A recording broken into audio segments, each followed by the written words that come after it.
আসসালামু আলাইকুম রহমতুল্লাহি ওয়া বারাকাতুহু। সম্মানিত দর্শক মণ্ডলী, আজকে আপনাদের সামনে একটি শিক্ষামূলক গল্প শোনাবো।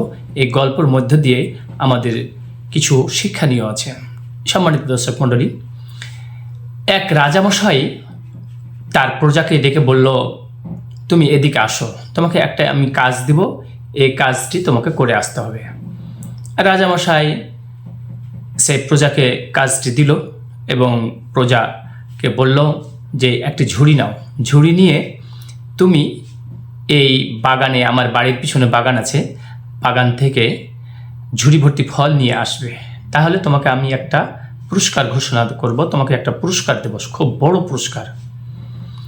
রাজামশাই বলল প্রজাকে, অতএব প্রজা সুন্দর করে বাড়ির পিছনে চলে গেল এবং বাড়ির পিছনে বাগানে দেখছে যে খুবই সুন্দর ফল ফলারি, টাসটাসে ফল, পাকা পাকা ফল গাছে ধরে আছে।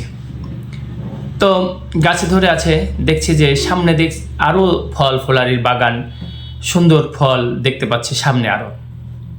তখন মনে করলো যে ঠিক আছে, এখন আমি এই ফলগুলো পারবো না, সামনে তো আরও সুন্দর ফল আছে।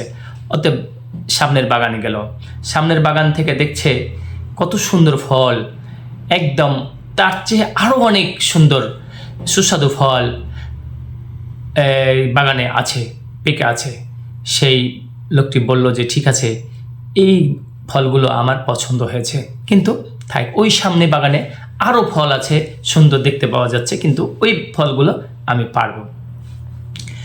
সম্মানিত দর্শক মণ্ডলী, সেই ফলগুলো দেখে সেই প্রজা ছুটে গেল, ছুটে গিয়ে দেখল যে সেই ফলের বাগানে কোনো ফল নেই, শুধু খোসাযুক্ত হয়ে আছে এবং সেই ভালো ফল নয়।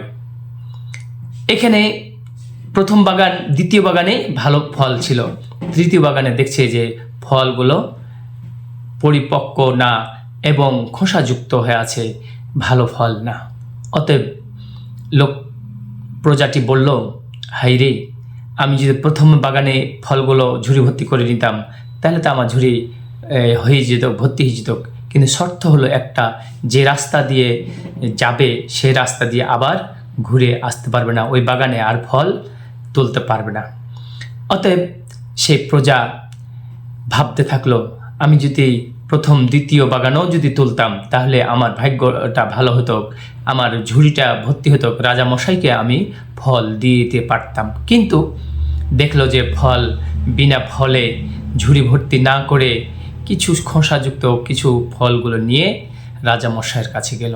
রাজামশাইকে বলল, হে রাজামশাই, দেখুন, আমি আসলে লোভে পড়ে গেছিলাম, আমি যদি প্রথম বাগানের ফল পেড়ে ঝুড়ি ভর্তি করতাম, তাহলে আমার ঝুড়ি ভর্তি হয়ে যেত, কিন্তু প্রথম দ্বিতীয় বাগানও তুলে নিখো, শেষের বাগানে দেখছি কিছুই নেই, কিন্তু এখন আমার ভুল হয়ে গেছে, আমাকে কি আর সুযোগ দিবেন? রাজা বসাই বলল, না, আমি তো বলে দিয়েছি, যে রাস্তা দিয়ে একবার যাবে সে রাস্তা দিয়ে আর আসতে পারবে না।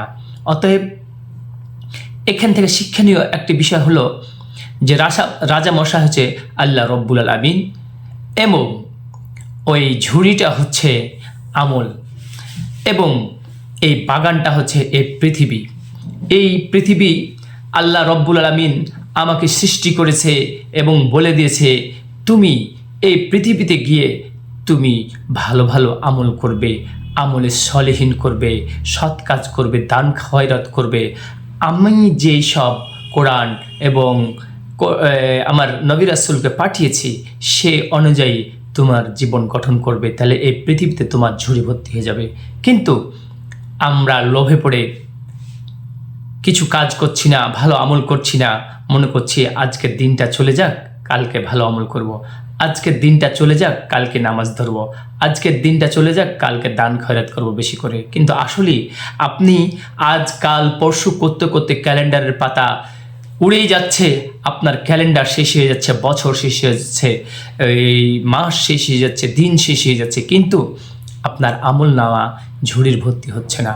কখন আপনার ডাক আসবে, আমার ডাক আসবে, আল্লাহ রব্বুল আলামিনের কাছে চলে যেতে হবে। কিন্তু আমি কেন ভাবলাম না, আমি কেন ভাবি না যে আমার যে ডাক আসবে, আমাকে এই দুনিয়াতে ফল ভর্তি যে আমল নিয়ে যেতে হবে ঝুড়িতে, কিন্তু আমি খালি হাতে চলে যাব?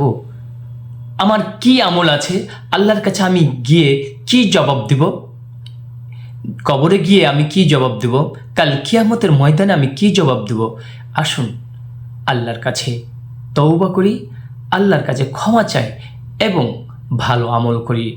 আগামী দিন থেকে না, এখন থেকে ভালো আমল করি, সৎ কাজ করি, আল্লাহর পথে চলি, আল্লাহর কোরআন যা বলছে সে অনুযায়ী জীবন গঠন করি এবং আমার নবী সাল্লাল্লাহু আলাইহি সাল্লাম যা আদেশ করেছেন, যেভাবে চলেছেন, যেভাবে এই জীবন চালিয়েছেন সেভাবে চলার চেষ্টা করি।